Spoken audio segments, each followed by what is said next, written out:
వచ్చి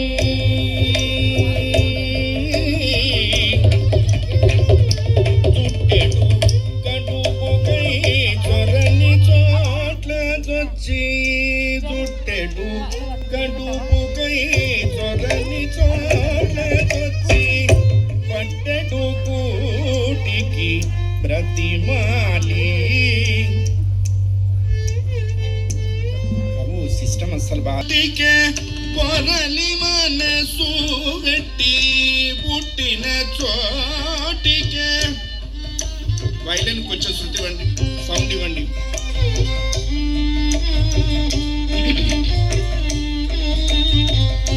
వడ్డిలం పడము వదలడుగా వడ్డిలం పడము వదలడుగా మనుజుడై పుట్టి మనుజుని సేవించి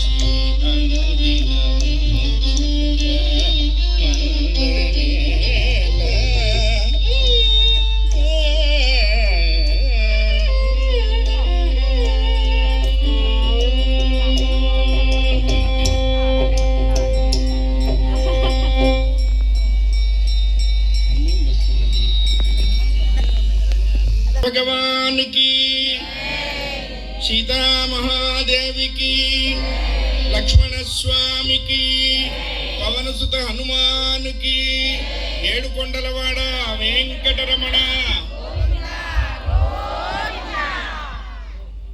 భక్త మహాశైలారా, 84 లక్షల జీవరాశులలో మానవ జన్మ లభించడం చాలా కష్టం. పాపం చేస్తే మానవ జన్మ కలగదు. చాలా క్లియర్గా క్లారిటీతో చెప్పింది భారతీయ సనాతన వైదిక ధర్మం. జంతువునాం నరజన్మ దుర్లభం అని చెప్పింది. అంటే కొన్ని వేల జన్మల తీవ్రమైనటువంటి మంచి కార్యాలు ఆచరించడం చేత వచ్చే జన్మ మానవ జన్మ కలుగుతుంది. అందుకనే మనం భగవద్భక్తులారా, ఆత్మస్వరూపులారా, పెద్దలారా, మహాత్ములారా అంటామే కానీ పాపాత్ములారా అనం. పాపం చేస్తే ఈ జన్మ కలగదు, కలిగే అవకాశం లేదు. ఎవడన్నా నేను పాపిని అన్నాడు అనుకోండి, చెప్పుతో ఒక దెబ్బ కొట్టండి. నువ్వు పాపివి అన్నాడు అనుకోండి, 2 దెబ్బలు కొట్టండి. అప్పటికి అకౌంట్ సెటిల్ అయిపోతుంది. ఎందుకంటే 84 లక్షల జీవరాశులు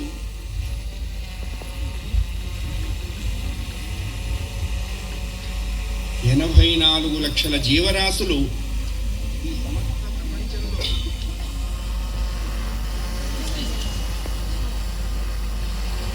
పరమాత్మ అనుగ్రహం చేత ప్రకాశిస్తూ ఉన్నాయి. అందులో మానవ జన్మ చాలా కష్టం. అందులో కూడా అదృష్టవంతమైన జన్మ ఏమిటి అని ప్రశ్న వేశారు. ఒక్కొక్కడికి ఒక్కొక్క విజన్ ఉంటుంది. ఆ విజన్ బట్టి వారి వేరియేషన్ ఆఫ్ డైలాగ్స్ వస్తూ ఉంటాయి. అంతే కదా, మన దృష్టి బట్టి మనకి సృష్టి కనపడుతుంది. లోపం దృష్టిలో ఉంది కానీ సృష్టిలో లేదు. మంచి రోజు ఎప్పుడు రా అని అడిగారట. ఒకటి చెప్పాడు, బాగా తిన్న రోజు మంచి రోజు అన్నాడు. అప్పుడు వెంటనే అర్థమైంది ఏమిటంటే వాడు తినటం కోసమే పుట్టాడు అని అర్థమైంది. నాయనా, బ్రతకటానికి తినాలిరా, తినటం కోసం బ్రతకూడదు అని చెప్పారు. రెండో వాడిని అడిగారు, which is the best day అని. వాడు బాగా సంపాదించిన రోజు మంచి రోజు అన్నాడు. ఒరే, ఇప్పుడు సంపాదించిన వాళ్ళంతా ఇప్పుడు ఉన్న వాళ్ళల్లో లేరు. గోడ మీద ఫోటోలు వేళ్లాడుతూ ఉన్న వాళ్ళల్లో ఉన్నారు. ఆ ఫోటోకి రోజు దండ మార్చలేంగా, ఎక్కడ చేస్తాం? అందుకని ఎవర్ గ్రీన్గా ఉంటుందని ఓ ప్లాస్టిక్ దండ వేస్తాం ఆ ఫోటోకి. ఆ ఫోటో ముందు 0 వాల్ట్ బల్బ్ పెడతాం. అంటే మనం ఏమిటంటే ఆ వెళ్ళిపోయిన వ్యక్తి మీద ఎంతో ప్రేమ. రోజు దీపం పెట్టలేం కాబట్టి లైట్ పెట్టాలి. లైట్ అందుకోసం కాదు, ఆ ఫోటో ముందు లైట్ వెలుగుతుంటే ఇంట్లో మొగిలి రేకులు, విస్తరాకులు, అమ్మాయి కాపురం, గాలిగోపురం, మాంగళ్యానికి మరోమడి, వంటలక్క, కార్తీక దీపం, మార్గశరపిండం, మన సంతా నువ్వే, ఒళ్ళంతా కొవ్వి, దిక్కుమాల సీరియల్ చూడటానికి కరెంట్ ఉందని ఐడెంటిటీ అనమాట. నేను వాడి మీద ప్రేమేమో అనుకున్నా. కాదండి, ఇంట్లోకి రాగానే తలెత్తినప్పుడు లైట్ ఉందో లేదో తెలిస్తే వెంటనే సీరియల్ హైయెస్ట్ రేంజ్లో సాగిపోతుంటాయి. దరిద్రం ఏమిటంటే ఎత్ర నార్యస్తు పూజ్యంతే రమంతే తత్ర దేవత అని చెప్పిన మనుధర్మ శాస్త్రం మనది. ఏ దేశంలో స్త్రీలు పూజింపబడతారో ఆ దేశంలో దేవతలు గౌరవింపబడతారు అని చెప్పారు. మరి ఆ దరిద్రపు సీరియళ్లలో స్త్రీలని అంత పైశాచికంగా చూపిస్తున్నారంటే తీసేవాళ్ళకి బుద్ధి లేదు, చూసేవాళ్ళకి సిగ్గు లేదు, అనుమానమే లేదు. పైగా దరిద్రపు సీరియళ్ళు సోమవారం నుండి శుక్రవారం వరకు పీక్ రేంజ్లో నడుస్తుంటాయి. శనివారాలు సెలవు. ఎందుకంటే ఈ బీపీ, పెరిగిన బీపీ తగ్గించుకోవడానికి యోగా, ధ్యానం, వాకింగ్, రన్నింగ్, స్విమ్మింగ్. పైగా ఆ చివరి రోజు, ఆ చివరి యాడ్లో గాయత్రి అత్తగారికి విషం ఇవ్వడానికి టీలో విషం కలిపి మెట్లు దిగుతున్నది, అక్కడ ఆగిపోతుంది. మనకు అనుమానం, ఇచ్చిందా ఇవ్వలేదా, ఇస్తే తాగిందా తాగలేదా, తాగితే చచ్చిందా చావలేదా, చస్తే మైల పట్టాలా పట్టక్కర్లేదా. అయ్యా రామానుజం గారు మీరు చెప్పాలి, 3 రోజులు పట్టాలా, రోజున్నర పట్టాలా? మన ఏడుపు ఇది. కూటి కొట్టేనా, గుడ్డకొచ్చేనా, ఎందుకొచ్చినా సీరియల్ అండి. చెడిపోవటం తొందరగా చెడిపోవచ్చండి. బాగుపడటానికి కొన్ని లక్షల జన్మలు కావాలి. చెడిపోవటానికి సెకండ్స్ చాలు. శరీరానికి రోగం తొందరగా వస్తుంది, ఆరోగ్యం ఆలస్యంగా వస్తుంది. అజ్ఞానం వ్యాపించినంత వేగంగా జ్ఞాన వ్యాప్తి కలగదు. అందుకనే మనం అందరం దేనికోసం పాటుపడాలి అంటే భగవంతుణ్ణి జ్ఞానం ఇవ్వవయ్యా అని ఏడవాలి. జ్ఞానం ఒక్కటొస్తే అన్నీ వచ్చినట్టే. జ్ఞానం లేని మానవ జన్మ ఎటువంటిది అంటే శవానికి చేసిన అలంకారం లాంటిది, చిల్లికుండలో పోసిన అమృతం లాంటిది అని చెప్పారు. ఆ జ్ఞానం ఎలా వస్తుందండి? ఏమన్నా రిలయన్స్లోను, త్రినేత్రాలోను, మోర్లోను టుగోలాగా, లేకపోతే 10:50కి స్విగ్గీకి, జొమాటోకి, టమోటాకి ఫోన్ చేసి వారం రోజుల నాడు వండింది వేడి చేసి తీసుకొచ్చిన పదార్థంలాగా ఎట్లా వస్తుంది జ్ఞానం? అంటే భక్తి చేత జ్ఞానం కలుగుతుంది. భక్తి ఎలా కలుగుతుంది? కర్మలు ఆచరించడం చేత కలుగుతుంది. రోజు తెల్లవారుజామున సూర్యోదయాత్పూర్వమే లేచి స్నానం చెయ్యాలి, ఇది కర్మ. సూర్యుడు రాకుండా ముందే స్నానం చేయాలి, మగవాళ్ళైనా ఆడవాళ్ళైనా. సూర్యుడు వచ్చిన తర్వాత చేసే స్నానాన్ని దేవస్నానము అన్నారు. సూర్యుడు రాకుండా చేసే స్నానాన్ని ఋషి స్నానము అన్నారు. సూర్యుడు వచ్చిన తర్వాత కాస్త ఆయన డ్యూటీలోకి జాయిన్ అయ్యి 45 నిమిషాల తర్వాత మనం లేచి వెళ్ళగా మొదలు పెడతాం, అప్పుడు దాన్ని రాక్షస స్నానము అన్నారు. ఇన్సులిన్ చేసుకొని, షుగర్ మాత్రలు వేసుకొని, అన్నీ వేసుకొని అప్పుడు బాత్రూమ్కి వెళ్ళి చేస్తాం స్నానం, దాన్ని పిశాచ స్నానము అన్నారు. జస్ట్ బిఫోర్ లంచ్ స్నానం చేస్తారు కొంతమంది మహాత్ములు, అందరూ కాదులేండి. దాన్ని ప్రేత స్నానము అన్నారు. ముందర ఒళ్ళు గడుగు, తర్వాత గిన్నెలు గడుగు, అంతే. అంటే కర్మ ఆచరించడం చేతనే భక్తి కలుగుతుంది. దాన్నే శ్రద్ధ అన్నారు. శ్రద్ధలో భగవంతుడు ఉంటాడు. శ్రద్ధతో చేసినటువంటి కర్మ వల్ల నీకు భక్తి కలిగితే ఆ భక్తి వల్ల జ్ఞాన వైరాగ్యాలు కలుగుతాయి. చూడండి, స్పెషల్ ధమాకా బంపర్ ఆఫర్ అంటారే, భక్తి చేతనే జ్ఞాన వైరాగ్యాలు కలుగుతాయి. ఆ భక్తి కలగటానికి ఇదిగో ఇటువంటి కార్యక్రమాలన్నీ మనం ఆచరించాలి. భగవంతుడికి ఎందుకండి, ఆయనకి సేవలు, నిజంగా ఆయనకి సేవ చేస్తే సేవ చేసేంత హయ్యెస్ట్ రేంజ్ మనకున్నదా? మన చేత చేయించుకునే లోయెస్ట్ క్యాడర్లో ఆయన ఉన్నాడా? ఎందుకు చేస్తాము అంటే ఎప్పటికప్పుడు మనల్ని మనం శుభ్రం చేసుకుంటూ ఉండాలి. ఒక్కడో అహంకారం వస్తుంది, కొంచెం అజ్ఞానం వస్తుంది, అవి తోమేసుకుంటూ స్వామి ఈ జీవితమే నువ్వు ఇచ్చింది, ఇందులో అన్నీ నువ్వే ఇచ్చావు, మేమంటూ ఏం సంపాదించలా, మమ్మల్ని ఊరికే ఓ బొమ్మలాగా చూపించి ఆడిస్తున్నావు, అంత జీవితం ఇచ్చిన నీకు మేమేమి ఇవ్వగలమయ్యా, కృతజ్ఞత ఉండాలిగా మాకు. ఎవరన్నా మనకి ఆపత్కాలంలో 10 రూపాయలు ఇచ్చినప్పుడు మనం చచ్చిపోయేంత వరకు వాళ్ళ పేరు చెప్పుకుంటాం. ఇంత జీవితం భగవంతుడు మనకిస్తే మనం ఎంత రుణపడి ఉండాలండి ఆయనకి. ఆ రుణం తీర్చుకోలేం, కానీ మనకి చేతనైనట్టుగా ఆయనని సేవ చేస్తూ ఉంటాం. చూడండి, పిల్లాడికి కొత్తగా ఉద్యోగం వస్తే 10,000 రూపాయలు పెట్టి చీర తీసుకొచ్చిస్తాడు. అమ్మా 10,000 తెచ్చానే, చీర కట్టుకో అంటే అంతకుముందు ఆవిడ కట్టుకోలేదా? 10,000 రూపాయల చీర ఆవిడకి తెలియదా? మా నాయనే ఎంత బాగా తెచ్చావురా, ఇదిగో మ్యాచింగ్ జాకెట్ కూడా కుట్టించుకొని కట్టుకుంటాను అని కట్టుకుంటుంది. అంటే ఏమిటి? పిల్లవాడు తెచ్చిన వస్తువు మీద తల్లి ఆ ప్రేమని పిల్లవాడికి చూపిస్తుంది. మనం చేసేటువంటి సేవలు కూడా స్వామివారు ఆ ప్రేమ మన మీద చూపిస్తారు.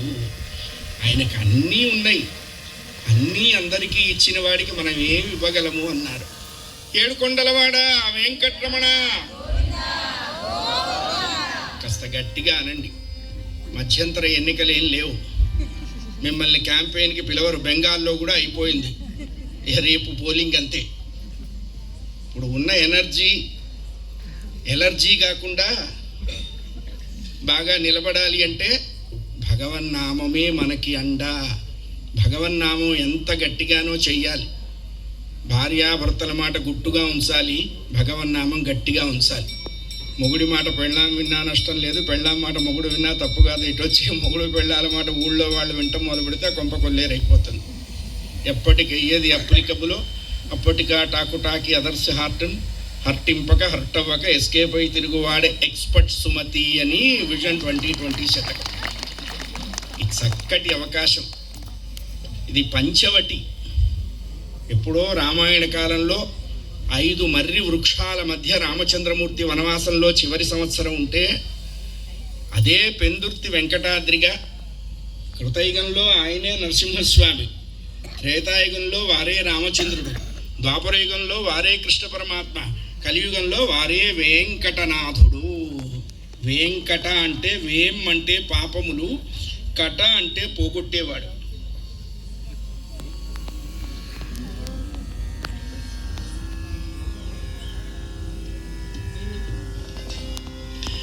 వేం అంటే పాపములు, కట అంటే పోగొట్టేవాడు.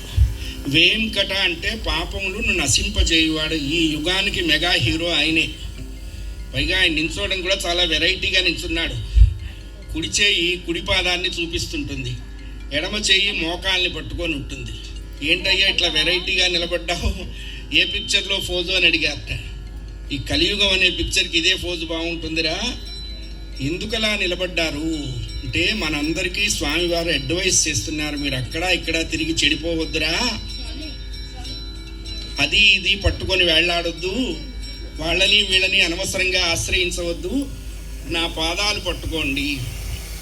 ఎవరు నా పాదం పట్టుకుంటారో వాళ్ళకి సంసారం మోకాలంత లోతు మాత్రమే ఉంటుంది. చిన్న కాలవని ఎలా దాటి వెళ్ళిపోతామో అలా ఈ కలియుగంలో సంసారాన్ని దాటుతామని చెప్పడానికి స్వామివారు అలా నిలబడి ఉన్నారు.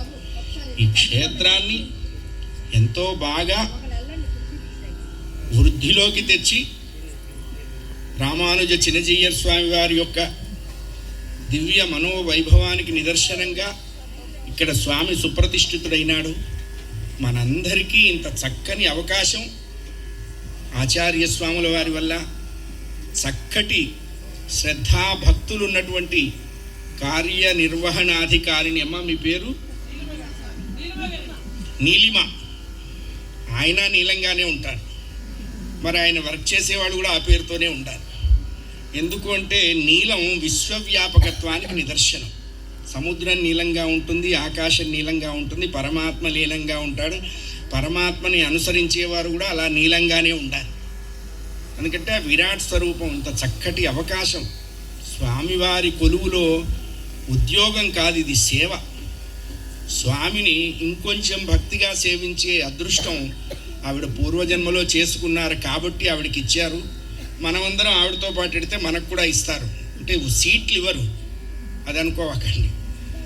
సీట్ ఇవ్వరు, మంచి స్వీట్ ఇస్తాడు, అది చాలు మనకి. అయ్యా ఈ చక్కని అవకాశం కల్పించారు. మరొక్క మారు మీరంతా కూడా శ్రీ వెంకటేశ్వర స్వామి దివ్య అనుగ్రహానికి మీరు పాత్రులై నన్ను కూడా పాత్రత కలిగేట్టుగా ఆశీర్వదిస్తారని భావిస్తూ, సౌజన్య నిధివాణి సౌజన్య నిధివాణి సౌజన్య నిధివాణి సరీంద్రుడు ఆనంద మాలించిన బాల జానకీ రాఘవులయ సచ్చరిత్రము చాలా ఆనంద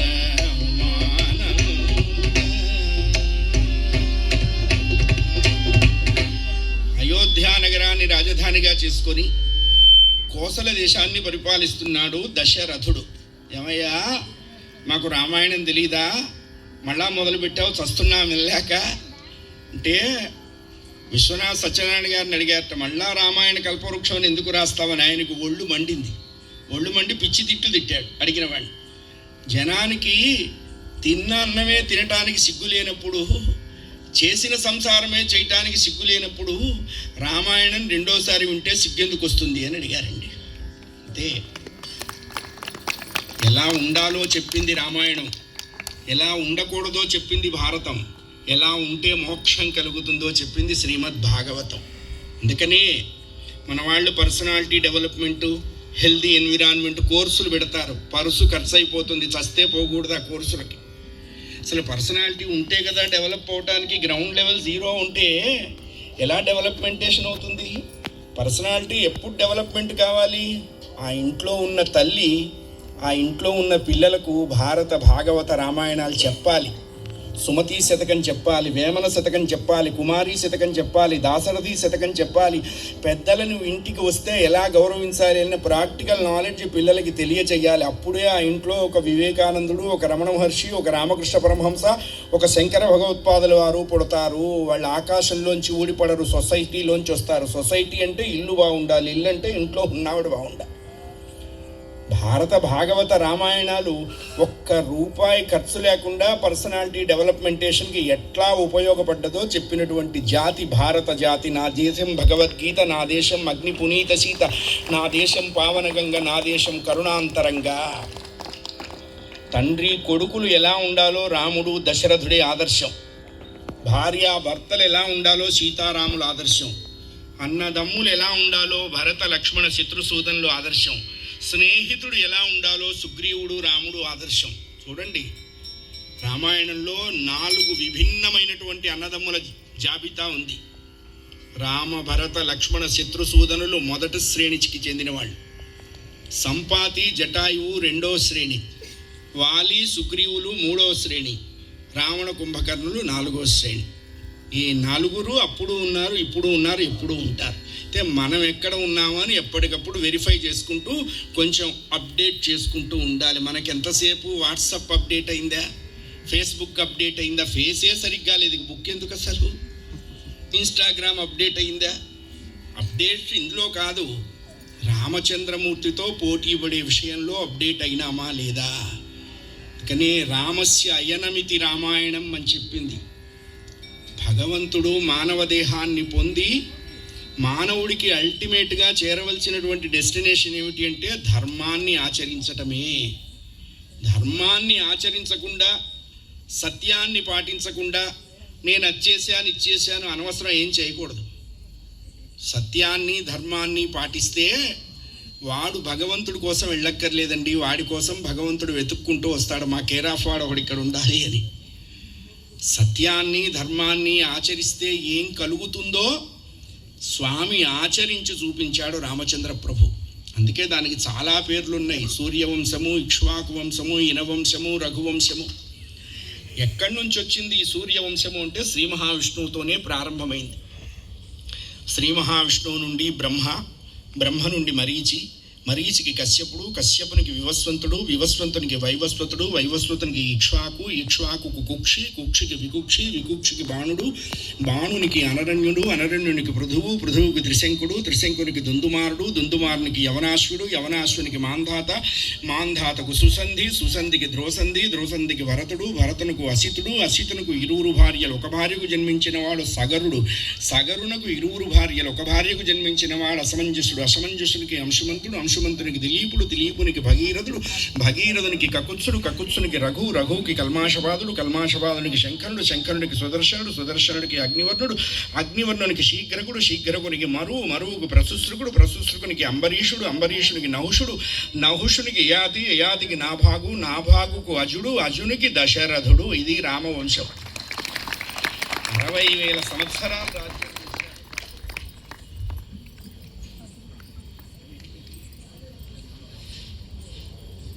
ఎక్స్టెన్షన్ బాక్స్ అయిపోయి 60,000 సంవత్సరాలు రాజ్యం చేశాడు. ఆయన పేరు దశరథుడు అన్నారు. దశరథుడు అని ఎందుకు పెట్టారు అన్నారు. 10 దిక్కులకి రథాన్ని ఏకకాలంలో వితౌట్ ఎనీ బ్రేక్ నడపగలిగిన వాడు దశరథుడు అన్నారు. మనకు అనుమానం, అయితే గిన్నిస్ బుక్లోకి ఎక్కలేదా? ఆ దిక్కుమాలిన బుక్ అప్పుడు లేదు కాబట్టి ఎక్కలేదు, మనకెందుకు? అంతేనా? ఆయన ఒక్కడే దశరథుడు కాదండోయ్, మనం అందరము దశరథులమే, అది గుర్తుపెట్టుకోవాలి. ప్రతివాడి శరీరంలో 10 రథాలు ఉన్నాయి. ఏమిటా 10? జ్ఞానేంద్రియాల 5, కర్మేంద్రియాల 5. ఆ దశరథుడి క్వాలిటీ ఏమన్నారు? ఆ 10 తన కండిషన్లో ఉంచుకున్నాడు అన్నారు. మన క్వాలిఫికేషన్ ఏమిటి అన్నాం? వాటి కండిషన్లో ఉండటానికి అలవాటు పడ్డాం. నీళ్లలో పడవలో నీళ్ళు. 10 రథాలు తన ఆధీనంలో పెట్టుకున్నాడు కాబట్టి పరమాత్మ పుట్టాడు ఆ ఇంట్లో. 10 రథాల ఆధీనంలో మనం పెట్టుకున్నాం కాబట్టి సెన్సెస్ కమిషన్కి అవసరమైన వాళ్ళు పుడుతున్నారు. అది సెంట్రల్ కమిషను, ఇది సెన్సెస్ కమిషన్. ఒకటి జనాభా లెక్క, రెండవది జనార్దనుడి లెక్క. అట్టి దశరథుడికి 3 భార్యలు ఉన్నారు. ఆయనకే కాదు, మనకు కూడా ఉన్నారు 3. అబ్బా, ఇప్పుడా చెప్పేది? చెప్తే చెప్పారు, ఇంకా ముహూర్తాలు మించిపోలేదు, 2 రోజులు టైం ఉంది. ఈ మధ్యలో క్లాసిఫైడ్స్ ఇస్తాను, లేనిపోని ప్రమాదం. వీళ్ళు చేసుకుంటే వచ్చేవాళ్ళు కాదు, జన్మతోనే వస్తారు. సత్వము, రజము, తమము. చూడండి, దశరథుడు జీవుడైన దశరథుడికి సత్వరూపంలో కౌసల్య, సత్వరజో రూపంలో సుమిత్ర, సత్వతమో రూపంలో కైక అనేటువంటి 3 భార్యలు ఉన్నారు. మిగతా 2రికి కూడా సత్వం కలపబడ్డది. చూడండి, 70-30, 50-50 చకోరీ కలుపుకున్నట్టుగా 100% క్రిస్టల్ క్లియర్ కౌసల్య. 3 భార్యలతో 60,000 సంవత్సరాలు దేవేంద్ర వైభవంతో రాజ్యాన్ని పరిపాలించారు. భగవంతుడు అందరికీ అన్నీ ఇవ్వడు. అందరికీ అన్నీ ఇస్తే వాడిని మర్చిపోయే ప్రమాదం ఉంది. చూడండి, ఎంత గొప్పవాడికైనా ఏదో ఒక చింత. ఎవరినన్నా అడగండి, ఏమండి ఎట్లా ఉంది లైఫ్? అంతా బాగానే ఉందండి. అబ్బాయి అమెరికాలో ఉన్నాడు, అమ్మాయి ఆస్ట్రేలియాలో ఉంది, మనవరాలు కెనడాలో ఉంది, ఇంకో మనవడు ఏమన్నా అట్టావాలో ఉన్నాడు. కానీ పడుకుంటే నిద్ర పట్టట్లేదండి, చాలు అంతే. అదొక్కటి పడితే మనమే 4 చేతులు పెట్టుకొని మొబైల్ టెంపుల్ మెయింటైన్ చేస్తాం. ముక్కోటి ఏకాదశి ఉత్తర ద్వారదర్శనం ఇంటి వద్దకే ₹1,00,000 టికెట్ అంటాం. అది లేదు కాబట్టి ఏడుపులు ఏడుస్తున్నాం. మనం అనుకున్నవన్నీ జరిగితే వాడిని మర్చిపోయే ప్రమాదం ఉంది. ఎంతటి వాడికైనా అంత చింత ఉంటుందండి. ఆ చింత ఉండబట్టే చింతలు వాడు తీరుస్తున్నాడు. వాడి చెంత ఉంచి మనం తల ఉంచి బాబో అని ఏడుస్తున్నాం. ఏడవాలి, భగవంతుడి కోసమే ఏడవాలి. భగవంతుడి కోసం ఏడిస్తే చెడిపోయిన వాళ్ళు లేరు, మిగతా వాటి కోసం ఏడిస్తే బాగుపడ్డ వాళ్ళు లేరు. అందుకనే భగవంతుడినే నమ్మాలి. దశరథుడికి ఏమిటి చింత అన్నారు? శర్వరీ దీపకశ్చంద్రగా ప్రభాతో దీపికో రవికి త్రైలోక్య దీపికో ధర్మ. రాత్రిని ప్రకాశింపజేసేవాడు చంద్రుడు, పగటిని ప్రకాశింపజేసేవాడు సూర్యుడు, ముల్లోకాలని ప్రకాశింపజేసేది ధర్మం, కులాన్ని ప్రకాశింపజేసేవాడు పుత్రుడు అని చెప్పింది ధర్మశాస్త్రం. పుత్రుడికి కొడుక్కి తేడా ఉంది, తెలుసుకోవాలి. కామన్ కోడ్ సిలబస్ కాదు. అందరినీ పుత్రులు అనకూడదు. మరి పుత్రుడని ఎవరిని అనాలి? ఒక రామచంద్రమూర్తిని అనాలి, ఒక అంబరీషుణ్ణి అనాలి, ఒక ధ్రువుణ్ణి అనాలి, ఒక ప్రహ్లాదుని అనాలి, ఒక మార్కండేయుణ్ణి అనాలి. ఏమిటండి పుత్ర శబ్దానికి క్వాలిఫికేషన్ అన్నారు? తండ్రి మాటకు ఎదురు చెప్పని వాడు పుత్రుడు అన్నారు. మన పిల్లలు మొదటే పెడతారు, నీకేం తెలియదు ఊరుకో నాన్న, నీకేం తెలియదు ఊరుకో అమ్మ, వీడికేదో తెలిసి చచ్చినట్టు. అప్పుడు వాళ్ళు అనుకుంటారు, ఇంత పనికి మాలిన వాడిని కంటామని మాకు తెలియలేదురా. నిజమే, యాజ్ పర్ యువర్ డైలాగ్. ఎవడు పుత్రుడు అన్నారు? తల్లిదండ్రులకి 28 నరకాలు తప్పించేవాడే పుత్రుడు. పిల్లలు ఎలా ఉండాలి అన్నారు? తల్లిదండ్రుల మాటకి ఎదురు చెప్పకూడదు, వాడే పుత్రుడు. తల్లిదండ్రుల కోసం ఎటువంటి త్యాగాన్నైనా చెయ్యాలి, వాడే పుత్రుడు. తల్లిదండ్రుల కోసం అవసరమైతే తన ప్రాణాన్ని కూడా గడ్డి పరకలాగా వదిలిపెట్టాలి, వాడే పుత్రుడు. అట్లాంటి వాళ్ళే పుత్రులు. అంతేగాని మనకి జన్మనిచ్చిన తల్లిదండ్రుల్ని మనం బ్రతికుండగానే అనాథాశ్రమాల్లో వృద్ధాశ్రమాల్లో చేర్చిన వాడు పుత్రుడు ఏమిటండి అసలు? అంతకంటే దరిద్రం ఉందా? 9 నెలలు మనల్ని మోసి మనకి జన్మనిచ్చిన తల్లిదండ్రులకి చివరి రోజుల్లో గుప్పెడు అన్నం పెట్టలేమా? నీకు ఎన్ని బెంజ్ కార్లు ఉంటే ఏం లాభం, ఎన్ని బిఎండబ్ల్యూలు ఉంటే ఏం లాభం, ఎన్ని వేల ఎకరాల్లో ఫామ్ హౌస్లు ఉంటే ఏం లాభం అండి? నీకు జన్మనిచ్చిన ప్రత్యక్ష దేవతలు తల్లిదండ్రులే. మనం వేరే వెంకటేశ్వర స్వామి గుడికి వెళ్ళక్కర్లా, సింహాచలం చందనోత్సవంలో ప్రోటోకాల్ దర్శనానికి ఏడవక్కర్లా, తిరుపతి L1 బ్రేక్ వెళ్ళక్కర్లా. మనకి జన్మనిచ్చిన తల్లిదండ్రుల్ని మనం భక్తితో సేవిస్తే ఆ వెంకన్న ఈ అప్పన్న వచ్చి మన ఇంట్లో కూర్చుంటారు. రే మేము ఇక్కడే ఉన్నాను, రూపాయి ఖర్చు లేకుండా నీకు దర్శనం ఇస్తాం. తల్లిదండ్రుల మీద దయలేని పుత్రుండు పుట్టనేమి వాడు గిట్టనేమి. ఒక్కటే అండి, వాళ్ళు బ్రతికి ఉండగా వాళ్ళని గౌరవించాలి, వాళ్ళని పూజించాలి. వాళ్ళు వెళ్ళిపోయిన తర్వాత చారడేసి గారెలు దెబ్బ వేటలు వేస్తే లాభంలే. వాళ్ళు ఉన్నప్పుడు అన్నం పెట్టాలి. అందుకనే తల్లిదండ్రుల్ని సేవించినటువంటి వాడికి పరమాత్మ ఫస్ట్ టాప్ 10లో ఫస్ట్ ప్రయారిటీ ఇస్తాడు. అదే చెప్పింది రామాయణ భారతాదులన్నీ కూడా. అందుకే వాళ్ళని పుత్రులు అన్నారు.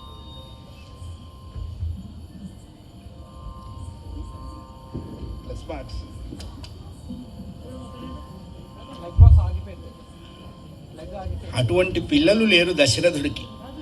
చాలా దుఃఖపడ్డాడు. ఏం పిల్లలు లేకపోతే పిల్లలు లేని వాళ్ళంతా బతకట్లేదా? ఎందుకు ఉండాలి పిల్లలు? నీ ఆస్తులు పంచుకోవడానికి పిల్లలు అక్కర్లే, నీకున్న నిల్వలు పంచుకోవడానికి పిల్లలు అక్కర్లే. పిల్లలు ఎందుకు ఉండాలి అంటే, మనం బ్రతికున్నంతకాలం ఏదో మంచి కార్యక్రమం చేసాం. ఇప్పుడు మనమంతా ఉన్నామండి, ఇక్కడ మీరంతా దండలు కడుతున్నారు, స్వామివారికి సేవ చేస్తున్నారు, స్వామివారికి వాలంటరీ చేస్తున్నారు. మరి ఇంతమంది సేవ చేస్తున్నప్పుడు దీన్ని కొనసాగించడానికి హెరిడిటరీగా మీ వంశంలో ఉండాలి కదా పిల్లలు. పిల్లలు అందుకు ఉండాలి. మనం చేసే కార్యక్రమాల్ని కొనసాగించడానికి పిల్లలు ఉండాలి. అలాంటి పిల్లలు లేరు. దశరథుడు దుఃఖపడ్డాడు. వశిష్ఠ మహర్షుల వారి దగ్గరికి వెళ్ళారు. స్వామి, ఈ జన్మలో మాకు సంతానం కలుగుతుందా అన్నారు. నీకు తప్పకుండా పిల్లలు కలుగుతారా అన్నాడు ఆయన. అవును, కాస్త నా గేజీ చూసి చెప్పండి.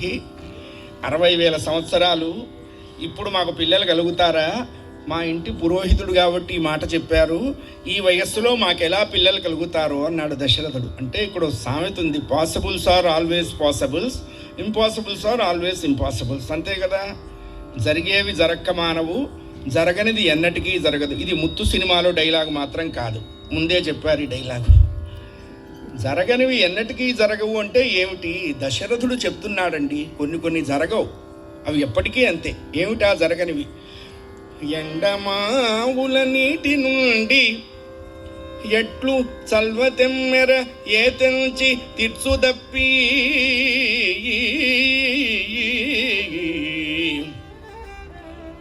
కుందేలెదిరి తన కొనవాడి కొమ్ములను గృచ్చి పులిన్నేల గుల్చుటెట్లు. ఎండమావుల్లో నీరుంటుందా? దాంతో దాహం తీరుతుందా? కుందేటికి కొమ్ములు వస్తాయా? వచ్చిన కొమ్ములతో పులిని చంపుతుందా? మర్రి విత్తనం వేస్తే మామిడి చెట్టు వస్తుందా? భగభగమండేటువంటి అగ్నిగుండంలో పద్మం పుడుతుందా? ఎద్దు ఎక్కడైనా ఈంతుందా? సూర్యుడు ఎప్పుడైనా రాత్రిపూట ఉదయించాడా? ఇవన్నీ జరగనివేగా. ఇవన్నీ ఎలా జరగవో, ముసలివారికి పిల్లలు పుట్టుటట్లు. ఇవన్నీ జరిగితే మీరన్నట్టుగా మాకు సంతానం కలుగుతుంది. దీనికి మీ సమాధానం ఏమిటి అని అడిగాడు. అందుకని గురువుని ఎందుకు ఆశ్రయించాలి అంటే, మనకున్నటువంటి బరువు తీర్చుకోవటం కోసం గురువుని ఆశ్రయించాలి. ఇప్పుడు జనరల్ ఫిజిషియన్ ఉంటాడు, వాడి దగ్గరికి మనం వెళతాం. వాడు మంచి గవర్నమెంట్ మెడికల్ కాలేజీలో చదువుకున్నవాడు, చదువు కొన్నవాడు కాదు, వాడు చదువుకున్నవాడు. ఇంకా చెప్పాలంటే కరోనా బ్యాచ్ పాస్ కాదు. వాడి దగ్గరికి వెళ్ళాం. వాడు ఆ లెటర్ హెడ్ మీద ఏమిటి నీ కాంప్లికేషన్స్? కళ్ళు మంట, ఇంకా కాళ్ళు మంట, ఇంకా కడుపు మంట. వాడు ఆశ్చర్యపోతాడు, ఇన్ని మంటలు ఒకేసారి ఎందుకు వచ్చినాయిరా? ఏం లేదండి, మా పక్కింటి వాడు 10 ఎకరాలు కొన్నాడు, కొన్నప్పటి నుంచి మంటలు మొదలైనవి. వాడు ఇన్ని మంటలకి ఒకే మందు ఇస్తాడు, రకరకాల మందులు ఇవ్వడు. వాడి బావమరిదికి మెడికల్ షాప్ ఉంటే అది వేరే సంగతి, ఎన్నైనా రాస్తాడు, అరగంటకు 60 అయినా రాస్తాడు. నిజమైన వైద్యుడు వ్యాధి ఎంత ఉన్నా అన్ని వ్యాధులకి ఒకే మందిస్తాడు. గురువు కూడా మనకి ఎన్ని సమస్యలున్నా, ఎన్ని సందేహాలున్నా, ఎన్ని ఏడుపులున్నా ఇవన్నీ ఒక్క మాటతో తీరుస్తాడు. అందుకే అతడిని గురువు అన్నారు. దశరథ, కలగదు అన్నందుకు నువ్వు ఇంత చెప్పావు, నీకు కలుగుతుంది అన్నందుకు నేను ఒక్క మాటే చెప్తా, ఒకటే మాట. చూడండి, రోగాలున్నంతగా మందులు ఉండవు, సమస్యలు ఉన్నంతగా జవాబులు ఉండవు, అన్నిటికీ ఒకే జవాబు ఉంటుంది. నీకెందుకు కలగాలో తెలుసా అని అడిగారు. ఎందుకు కలుగుతుంది అన్నారు. నువ్వు మర్చిపోయినావురా, నేను చెప్తున్నా విను అన్నాడు. దశరథుడు మర్చిపోయింది వశిష్ఠుడు గుర్తు చేస్తున్నాడు. ఏమిటి అన్నారు. ఇప్పుడు నడుస్తున్న కలియుగానికి సుమారు 1,89,48,000 సంవత్సరాల వెనక రామచంద్రమూర్తి పుట్టారు. త్రేతాయుగం 30,000 సంవత్సరాలు మిగిలి ఉండగా రామచంద్రమూర్తి పుట్టారు. రామచంద్రమూర్తి పుట్టేనాటికి త్రేతాయుగం అంతా అయిపోయింది. రాముడు రాజ్యం చేస్తున్నప్పుడు వాల్మీకి మహర్షి రామకథ రచించారు.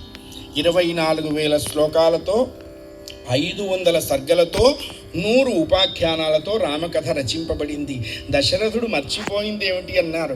దశరథుడొకనాడు వేటకై తరలె నట్టడవిలోన, దశరథుడొకనాడు వేటకై తరలె నట్టడవి, నిశీధమున మృగమను కొని యొక్క మునింగూల్ చేసరానా,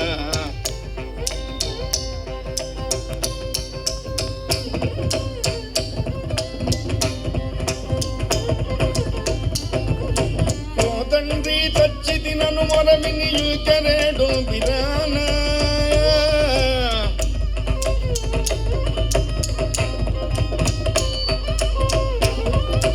నా తపసి చెంతకేగి నొచ్చుకొన అతడిని ఎకనికరాన.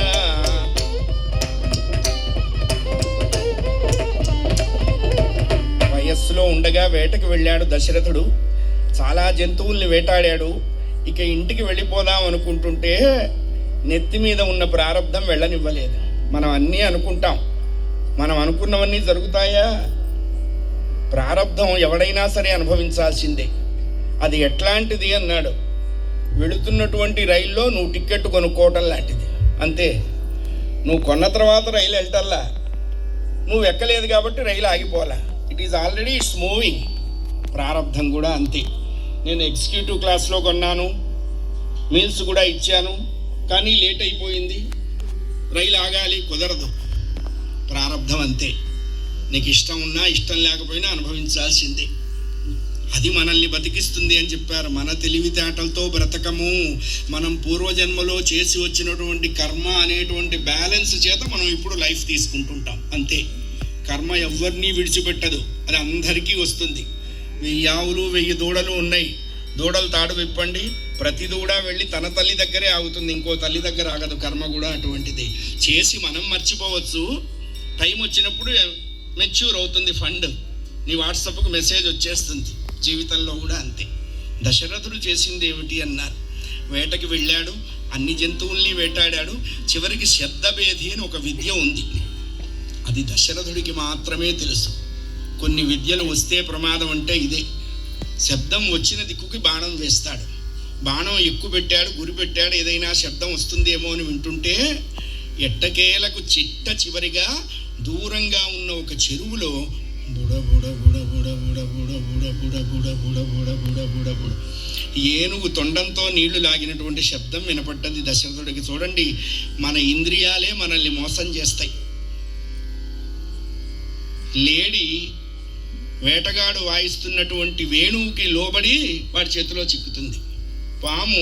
పాములు పట్టేవాడు వాయించే సారంగిలో పడి వాడి చేతికి చిక్కుతుంది. ఏనుగ గుంట మీద చెరుకు గడలు పరిస్తే ఆ చెరుకు గడలకి ఆశపడి గుంటలో పడుతుంది. ఒక్కొక్క జీవులు ఇట్లా పడుతుంటే మానవుడు అనే జీవి అన్నిటికీ కలిపి పడుతున్నాడయ్యా, అందులో అనుమానం లేదని చెప్పారు. ఏనుగు నీళ్లు తాగుతున్నది అనుకున్నాడు, బాణం వేశాడు. ఏనుగు ఘింకరిస్తుంది అనుకుంటుండగా, ఓ తండ్రి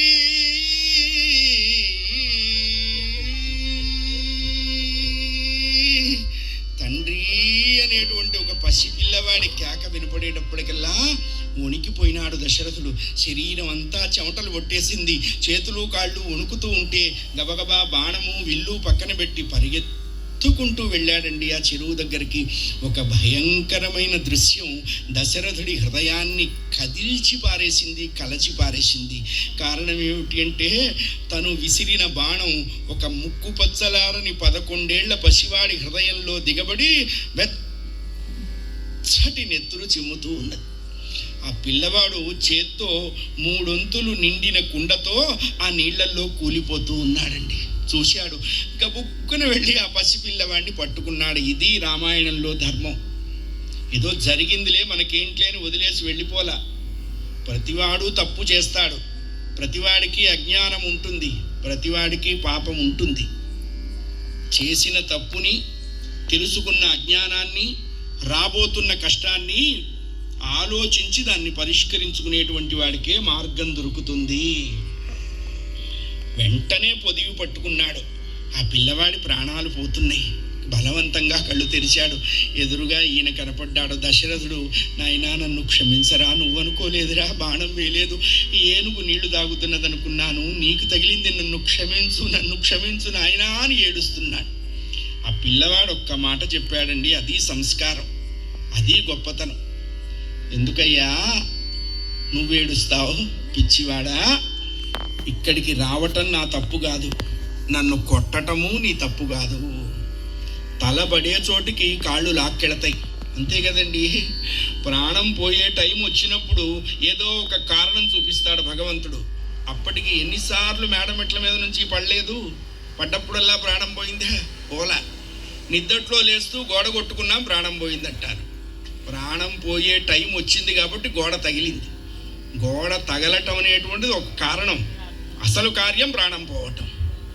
దశరథ, ఇక్కడికి రావటం నా తప్పు కాదు, నన్ను కొట్టటము నీ తప్పు కాదు, ప్రాణం పోతున్నందుకు నాకు బాధ లేదయ్యా. కాకపోతే నాగాడండి. ఏం నాయనా, ఏం చేయమంటావు నన్ను? నువ్వు కాకపోతే అంటే నాకు లేనిపోని దుఃఖం కలుగుతున్నదిరా, నన్నేం చెయ్యమంటావు అని అడిగాడు. దప్పికొల్టిమి నీరు ద్రావ గదెమ్ము తనయుడాయని ముది తల్లిదండ్రులనగా చప్పున నిర్మూచు సడిచేయు నన్ను శ్వపదం వనుకొని చావగొట్టితివు. ప్రాణం పోతున్నందుకు నాకు దుఃఖం లేదయ్యా. ఇక్కడికి దగ్గరగా మా అమ్మా నాన్న ఉన్నారు. వాళ్ళు పుట్టు గుడ్డి వాళ్ళు, వాళ్ళకి కళ్ళు లేవు. వాళ్ళకి నా కళ్ళని వాళ్ళ కాళ్ళల్లో పెట్టి నడిపిస్తున్నా. వాళ్ళకి ఎండకి గొడుగై, వానకు తోడై, చలికి నీడై వాళ్ళని సేవిస్తూ ఉన్నానయ్యా. ఇక మా అమ్మా నాన్నని సేవించలేకపోతున్నానన్న దుఃఖం తప్ప ప్రాణం పోతుందన్న దుఃఖం నాకు లేదు అని చెప్పాడండి. ఇది పిల్లల యొక్క ధర్మము. వాళ్ళు ఎంత కష్టపడితేనో మనం ఈ స్థాయికి వచ్చాం, అది గుర్తుపెట్టుకోవాలి. చిన్నప్పుడు మనం దేవాలయానికి వెడితే భగవంతుడు ఆ గుడి విగ్రహం సరిగ్గా కనపడకపోతే మా నాన్న పక్కనుంటే ఆ నాన్న తొడ మీద కొడతాం. ఏమిట్రా అంటాడు వాడు. నాన్న, నాకు గుళ్ళో దేవుడు కనపడలేదంటాడు వీడు. వెంటనే వాడు ఆ పిల్లవాడినో పిల్లనో తన భుజం మీద ఎక్కించుకొని దేవుణ్ణి చూపిస్తాడండి. అప్పుడు మనకి తెలిసావలా మనం కూర్చున్నదే భగవంతుడి భుజముల మీద. తండ్రి సాక్షాత్తు పరమాత్మే, తల్లి సాక్షాత్తు దేవతే. ఎవడో 3 గంటలు మొహానికి రంగేసుకునే హీరోలు కాదు మనకి ఐకాన్లు. అవర్ మమ్మీ అండ్ డాడీ, మన తల్లిదండ్రులే మనకి హీరోలు, మన తల్లిదండ్రులే మనకి లైఫ్ స్టైల్ ఐకాన్లు. వాళ్ళకంటే మిగతా ఎవ్వరూ మన క్షేమాన్ని ఆశించరు, గుర్తుపెట్టుకోవాలి. అందుకనే ఎవడు పుత్రుడు అన్నాడు, జీవతో వాక్యకరణాత్ అని చెప్పింది. బ్రతికి ఉన్నంతకాలం తండ్రి మాటకు ఎదురు చెప్పకుండా ఉండాలి. తల్లిదండ్రులని గౌరవించాలి, తల్లిదండ్రులని ప్రేమించాలి. ఎందుకంటే చిన్నప్పుడు మనం నానా ఏడుపులు ఏడిపిస్తాం వాళ్ళని. రిఫ్లెక్షన్, రియాక్షన్, రీసౌండ్, RRR ఊరికే పోదు. మనల్ని ఏడిపించడానికి ఓడ పుడతాడు. అప్పుడు మన నాన్న వెళ్ళిపోయి ఉంటాడు. ఆ ఫోటో దగ్గర కూర్చొని ఏడుస్తాం. చిన్నప్పుడు నువ్వు నాతో ఎంత తిప్పలు పడ్డావో ఇప్పుడు అర్థమవుతున్నది నాన్నో అంటే. వాడు సినిమా చూపిస్తున్నాడు, 70mm DTS stereophonic sound system home థియేటర్లో. అందుకని తల్లిదండ్రుల యొక్క వాల్యూ ప్రపంచంలో ఎవ్వరికీ లేదు. మాతృదేవో భవ, పితృదేవో భవ, ఆచార్య దేవో భవ, అతిథి దేవో భవ. మా అమ్మా నాన్నను సేవించలేకపోతున్నానయ్యా, ఒక్క పని చేస్తావా అని అడిగాడు. ఏం చేయమంటావు నాయన అన్నాడు. ఏం లేదు, ఈ బాణం కొంచెం ఇబ్బందిగా ఉంది, ఈ బాణాన్ని లాగేసి నన్ను గట్టు మీదకి చేర్చు అన్నాడు. ఎడమ చేతి బొటన వేలు ఆ పిల్లవాడి బాణం ఎక్కడ తగిలిందో అక్కడ పెట్టి కుడి చేత్తో బలంగా పీకాడమ్మా అని విలవిల విలవిల విలవిల విల తన్నుకున్నాడండి. ఆ పిల్లవాడు నీళ్లల్లోంచి బయటపడ్డ చేపలాగా కశ్యపు. కొద్దిసేపు అయిన తర్వాత వాడి పసి ప్రాణం శాంతించింది. ఒడ్డు మీద దశరథుడు ఆ పిల్లవాడి శరీరాన్ని తన తొడ మీద పడుకోబెట్టుకున్నాడు. ఇది దశరథుడి గొప్పతనం. చేసిన తప్పుని సరిదిద్దుకునే ప్రయత్నం ప్రతివాడు చెయ్యాలి. తప్పుని ఎదిరించకూడదు. నేను చేశానా, నువ్వు చూశావా, నువ్వు అక్కడికి ఎందుకు వచ్చావు, నువ్వు ఏదో చేయటానికే కదా. ఈ దిక్కుమాలిన ఆర్గ్యుమెంట్స్ చేయకూడదు. పాపం చెప్పుకుంటే పోతుంది, పుణ్యం చెప్పుకుంటే నశించిపోతుంది. అందుకనే పాపాన్ని చెప్పాలి, పుణ్యాన్ని చెప్పుకోకూడదు. ఆ పాపాన్ని కూడా ఎవరితో చెప్పుకోవాలి అన్నారు? కన్న తల్లిదండ్రులతో చెప్పుకోవాలి, భార్యాభర్తల్లో ఒకళ్ళతో ఒకళ్ళు చెప్పుకోవాలి, ఎవ్వరూ లేకపోతే భగవంతుడి ముందు చెప్పుకోవాలి. అంతేగాని ఓపెన్ డయాస్ ఫోరం పెట్టి నలుగురు మధ్యలో చెప్తే వాడు మన ముందు ఏడుస్తాడు. మనం పక్కకి వెళ్ళంగానే వాట్సాప్లో పోస్ట్ చేస్తాడు, ఫేస్బుక్లో పోస్ట్ చేస్తాడు, ఎంత రచ్చ చేయాలో అంతా చేస్తాడు. ఎవరితో చెప్పుకోవాలో వాళ్ళతోనే చెప్పుకోవాలి. వాళ్ళు మంచినీళ్ళు అడిగారయ్యా, ఇక్కడికి వచ్చాను, నువ్వు కొట్టావు, వాళ్ళు దాహంతో ఉన్నారు, నా చావు సంగతి వాళ్ళకి చెప్పకుండా వాళ్ళ దాహం తీర్చు అని తన చేతిలో ఉన్న కుండని, తన భుజాల మీద ఉన్న బాధ్యతని దశరథుడికి అప్పచెప్పి ఆ పిల్లవాడు ప్రాణం వదిలేశాడు. రాజా రామచంద్ర భగవానికి చాలా దుఃఖపడ్డాడు దశరథుడు. ఏం చేస్తాడండి, తన చేతిలో ఉందే. బరువెక్కిన గుండెతో ఆ పిల్లవాడి తల్లిదండ్రుల దగ్గరికి వెళ్ళాడు. ఎవరా పిల్లవాడు అన్నారు. శ్రవణ కుమారుడు అని ఒక వైశ్య కులానికి చెందినటువంటి మునిబాలకుడు. తండ్రి క్షత్రియుడు, తల్లి వైశ్యకాంత. ఆ పిల్లవాడి తల్లిదండ్రులు అక్కడ ఉన్నారు. దశరథుడు వెళ్ళి మంచినీళ్లు తాగండి అన్నారు. మావాడు కదా, నువ్వెందుకు వచ్చావు అన్నారు. మంచినీళ్లు తాగితే చెప్తామన్నారు. చెప్తే కానీ తాగనన్నారు. ఏం చెయ్యాలి? చాలా సంకటపడి భయపడుతూనే చెప్పాడండి. ఎప్పుడైతే పుత్ర వియోగ వార్త వాళ్ళకి తెలిసిందో, వీడు రానేల ఇక వీని వెటగూల. కొంచెం వైలెన్కి సౌండ్ ఇవ్వండి బాబు.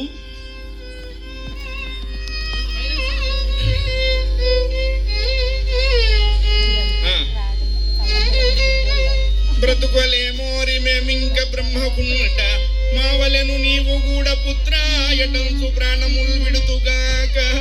ఓ దుర్మార్గుడా, ఓ పాపాత్ముడా, ఇంత ముసలి వయస్సులో మాకింత కష్టాన్ని కలిగించావా? ఇక మాకెవర్రా దిక్కు, మాకెవర్రా దారి, ఎవర్రా మమ్మల్ని నడిపిస్తారు, ఎవర్రా మాకు అన్నం పెడతారు, ఎవర్రా మా క్షేమం చూస్తారు? ఇంత దౌర్భాగ్యం చేసి తగదునమ్మా అని మంచినీళ్ళు తాగించడానికి వచ్చావా? చిచ్చి, నీ చేత్తో మంచినీళ్ళు తాగటం కంటే మరణించడం శ్రేష్టం అన్నారు. దశరథుణ్ణి దూషించారు, శపించలేదు, దూషించారు. వాళ్ళు ఏడ్చారు. ఏమి ఏడ్చారు అన్నారు. ఈ ముసలితనంలో మా పిల్లవాడు మా నుండి దూరమైతే మేమెట్లా చావుకి దగ్గర అవుతున్నామో, నీ ముసలితనంలో నీ పిల్లలు నీ నుండి దూరమైతే నువ్వు చావుకి దగ్గర పడతావు. హరనమ పార్వతీపతయే హర హర మహాదేవ హర. వాళ్ళు శపించారు, ప్రాణం వదిలేశారు, దూషించారు, ప్రాణం వదిలేశారు. ఏం చేశాడు దశరథుడు అన్నారు. ఆ ముగ్గురికి దహన సంస్కారం చేశాడు. అది చేసిన తప్పు సరిదిద్దుకునే ప్రయత్నం చేశాడు కాబట్టే పరమాత్మ ఆ ఇంట్లో పుట్టాడు. మనం క్లీన్ అండ్ క్లియర్ చిట్గా ఉండాలి. మనం క్లియర్గా ఉంటే పరమాత్మ లైన్ క్లియర్గా ఉంటుంది. మనం ఎక్కడో బయట చెత్త ఉందని చూస్తుంటాం. తడి చెత్త, పొడి చెత్త, తడి చెత్తకి బ్లూ బకెట్టు, పొడి చెత్తకి గ్రీన్ బకెట్టు. వాళ్ళు చెప్తూ ఉంటారు, మేము ఉన్నంతకాలం చెత్త ఉంటుందిరా చెత్త వెదవల్లారా, మీకు బకెట్లు ఇస్తూ ఉంటాం, మీరు చెత్త ఎత్తుకుంటూ ఉండండి అంతే. లోపల చెత్త ఎవడు తీస్తాడండి? లోపల చెత్త ఎవడు తీస్తాడు అంటే సజ్జన సాంగత్యం చేత తీయబడుతుంది. అందుకనే మహాత్ములని, మంచి వాళ్ళని, పెద్దవాళ్ళని ఆశ్రయించాలి. ఎవరు పెద్దవాళ్ళు అన్నారు? నువ్వు ఒక మెట్టు మీద ఉంటే నిన్ను 2 మెట్లు పైకి చేర్చేవాళ్ళు పెద్దవాళ్ళు అన్నారు. అందుకని సజ్జన సాంగత్యం ఎటువంటిది అన్నారు. మనం సెంటు కొట్టుకెళ్తాం, అక్కడేం కొనక్కర్లా, ఒక్క 2 నిమిషాలు అత్తరు కొట్టులో ఉంటే 3 రోజులు ఆ వాసన ఒంటి మీద ఉంటుంది. అదే సజ్జన సాంగత్యం. మంచి దుష్ట సాంగత్యం ఎటువంటిది? ఏం లేదు, ఎండు చేపలు అమ్మే బండి దగ్గర కాసేపు నించున్నాం, 10 రోజులు ఉంటుంది ఆ వాసన. అంటే ఏమిటి? నించునేటువంటి చోటు నువ్వు ఎంచుకొని నించోవాలి, అది తప్పు కాదు. భూమిలో మల్లె చెట్లు వస్తాయి, జిల్లేడు చెట్లు వస్తాయి, తుమ్మ చెట్లు వస్తాయి, జిగురు చెట్లు వస్తాయి, మామిడి చెట్టు వస్తుంది. నువ్వు నిలబడేటువంటి చోటు తెలుసుకొని నిలబడవలసిన ధర్మం నీకున్నది. ఎందుకు? నీకు ఆకలిస్తే అన్నం తింటున్నావు కాబట్టి. అందుకనే యుక్తాయుక్త విచక్షణ మానవుడికే ఉంది. వాళ్ళు దూషించారు, ప్రాణం వదిలేశారు. 3కి సంస్కారం చేశాడు, ఇంటికి వచ్చేశాడు, కాల ప్రవాహంలో మర్చిపోయినాడు. వశిష్ఠుడు గుర్తుపెట్టుకున్నారు. వారేమన్నారు రా నాయన, ఏదో వాళ్ళు ఏడుస్తున్నా నేను ఏడుస్తున్నా, ఆటోగ్రాఫ్ స్వీట్ మెమరీసా గుర్తుపెట్టుకోవడానికి. కానీ ఒకటి గుర్తుండి గురువుగారు, లైట్గా పిల్లలు చావు అన్నారు. అన్నారండి. నువ్వు చావటానికైనా పిల్లలు పుడతారా నాయన అన్నారు వశిష్ఠుడు. అమ్మో, ఆ బ్యాచ్ కలియుగంలో కదా, ఇప్పుడు ఎట్టా పుడతారా అన్నాడు. లేదా వీళ్ళు పుట్టి నిన్ను ఉద్ధరిస్తారు అని దశరథుడి చేత పుత్ర కామేష్టి సవనం చేయించాడు వశిష్ఠుడు.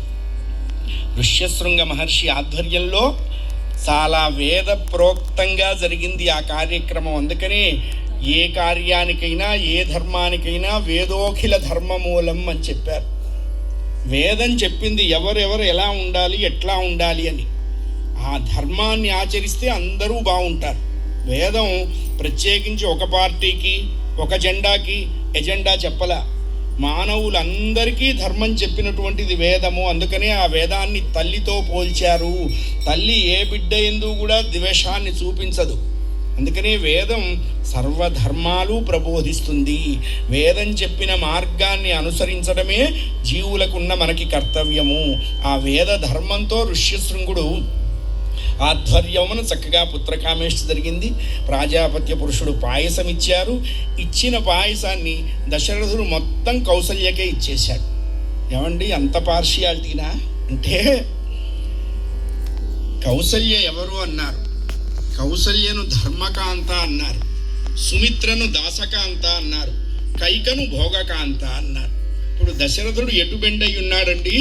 ధర్మం వైపు బెండయి ఉన్నాడు. ధర్మం వైపు ఎవరు ఉంటాడో వాడి వైపు దైవం ఉంటాడు. అదే లెక్క. 2 3 6 ఆ ఈక్వేషన్ ఇక్కడైనా అంతే, పెంటగాన్లోనైనా అంతే, దానికేం మారదు. పాయసాన్ని భక్షించారు. ఎలా ఇచ్చారు అన్నారు? తనకిచ్చినటువంటి భాగంలో సగభాగం కౌసల్య కైకకి ఇచ్చింది. కైకకు సగం, కౌసల్యకు సగం. మరి సుమిత్రకి ఏం లేదా? ఉంది.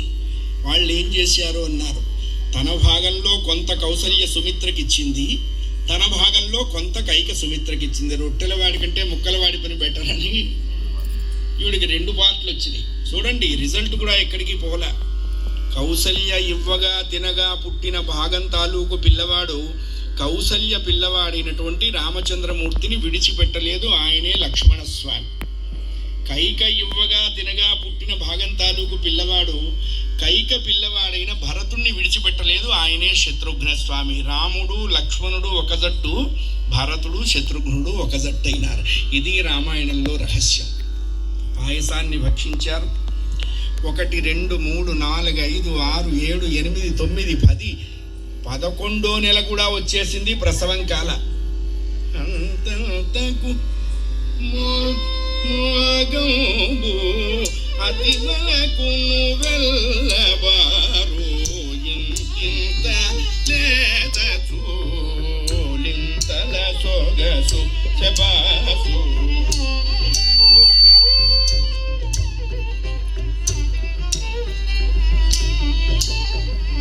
బలియుంగౌనులు మృత్తిక భక్షించుటకాశవుడును బలియుంగౌనులు మృత్తిక నిలకడగల్గును చూపులు నిద్ర ఎత్తు నడక తగ్గు ఇంతింత లేత చూలింతలు.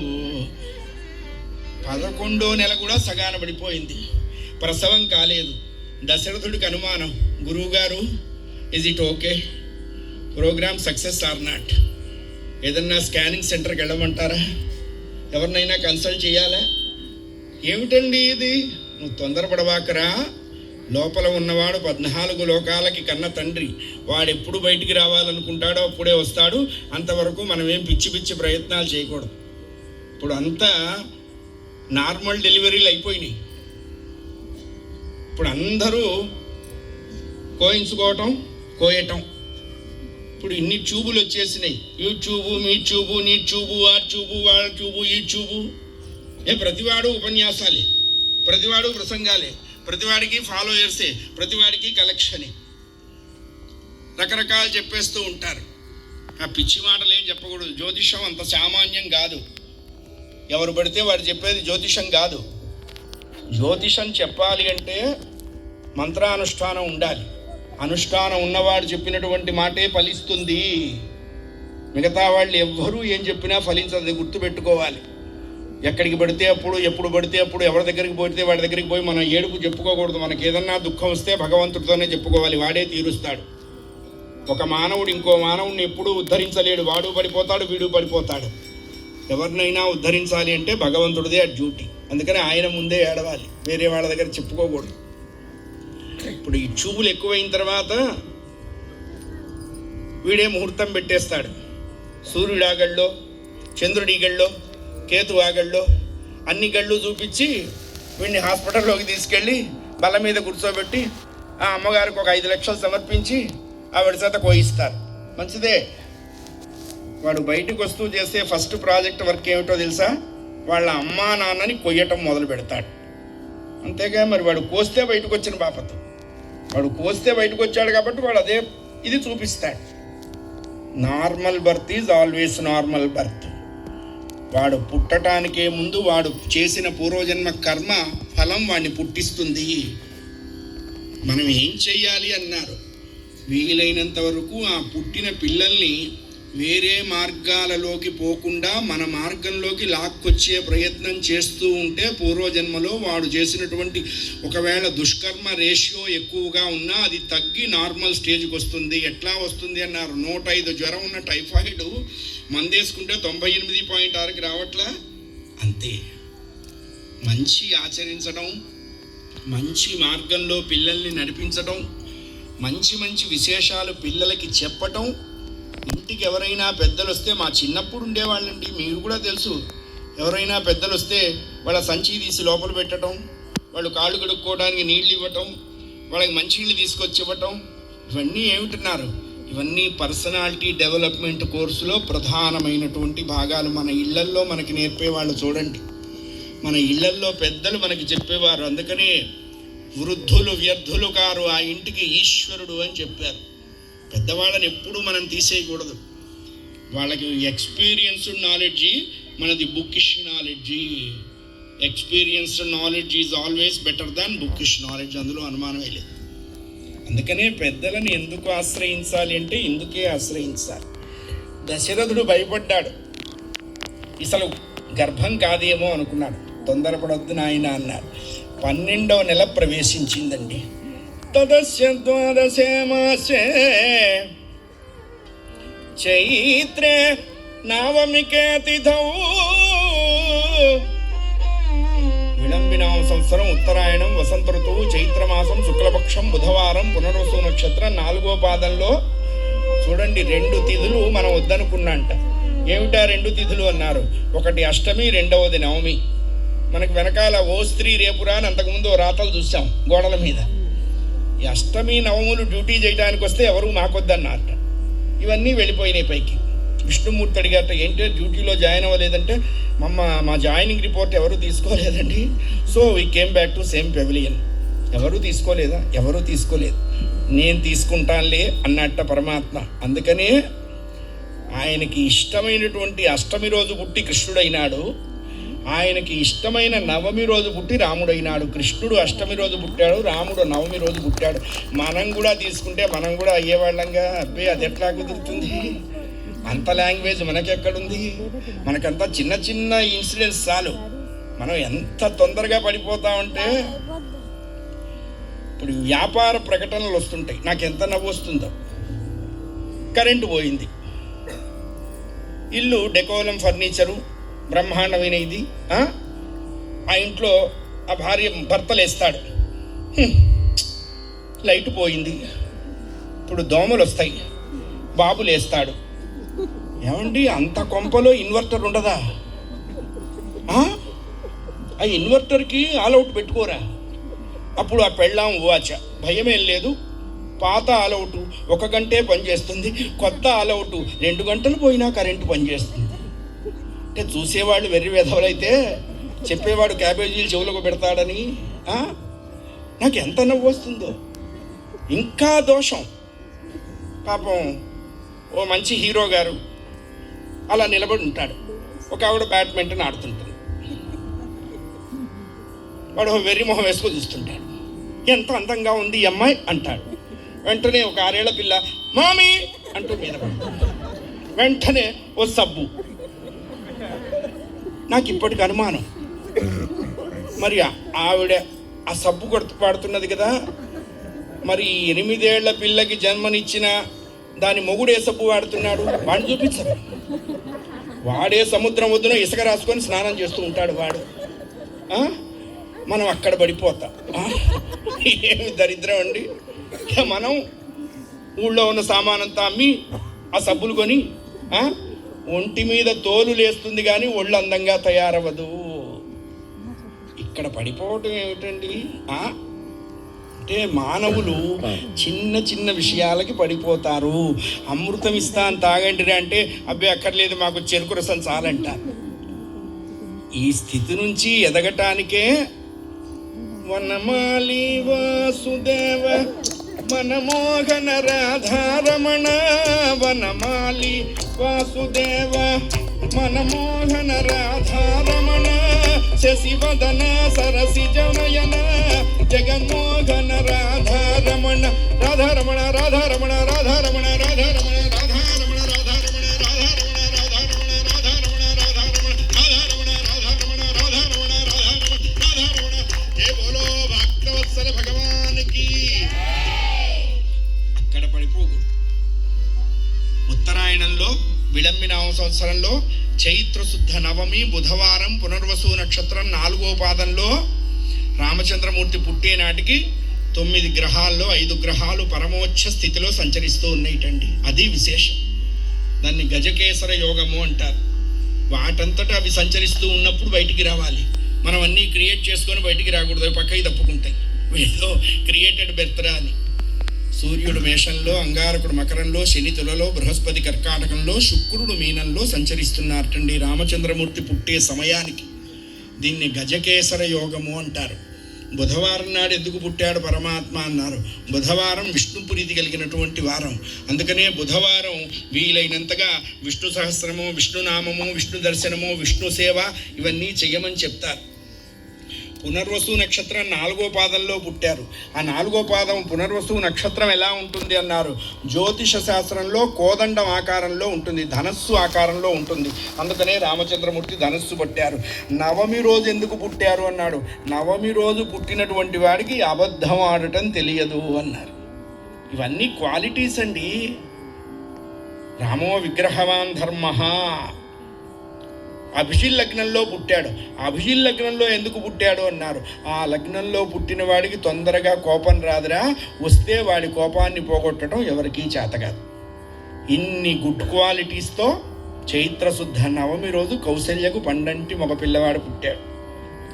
అదే రోజు నక్షత్రం మారింది, కైకకు ఒక మగ పిల్లవాడు పుట్టాడు. 2వ రోజు తిథి నక్షత్రాలు మారినాయి, సుమిత్రకు 2 మగ పిల్లలు పుట్టారు. 10 రోజుల పురుడు వెళ్ళిపోయింది. బాలసారె జరిపాడు దశరథుడు. జ్యేష్టం రామం మహాత్మానం భరతం కేకయీసుతం. మొదటి పిల్లవాడికి రమంతే సర్వజనాః గుణైః ఇతి రామః అని నామకరణం చేశారు. రామ అంటే అర్థం ఏంటి అన్నారు? అందరిలో రమించేవాడు, అందరినీ తనలోకి లాక్కునేవాడు. ఇంకో విశేషం ఏమిటన్నారు? ఓం నమో నారాయణాయలో రా అనేటువంటి అక్షరం తీశాడు వశిష్ఠుల వారు. ఓం నమశివాయలో మా అనేటువంటి అక్షరం తీశాడు. రకార మకారాలు కలిపి రామ అని నామకరణం చేశారంటే ఒకటి అగ్ని బీజము, ఒకటి శక్తి బీజము. రాముడితో మనకంత అటాచ్మెంట్ ఉందండి. వెనక పట్టుమని గట్టిగా 10 గడపలు లేని పచ్చి పల్లెటూళ్ళల్లో కూడా రామ మందిరాలు ఉండేవి. 7 ఇనప ఊసల తలుపు ఉండేది. సాయంత్రం కాగానే ఆ మందిరంలో పట్టాభిరాముడి ఫోటో ఉండేది. దీపాలు పెట్టి కాస్త పెద్దవాళ్ళంతా భజన చేసేవారు. రమ రామ రఘురామ పరాత్పర రవణ సంహర రణధీర రథంగధర గణపతంగ వాగన రమా రమణ నారాయణ హరి రామ రామ రఘురామ పరాత్పర.